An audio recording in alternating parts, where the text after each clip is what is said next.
Big Graymills coolant pump, and we're gonna turn it on and show you that it works.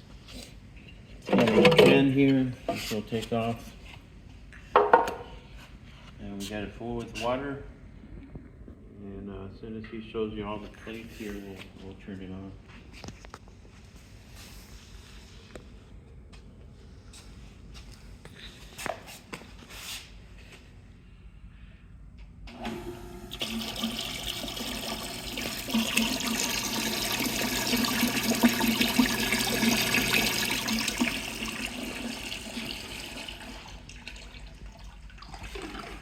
Okay, that is the Graymills coolant pump.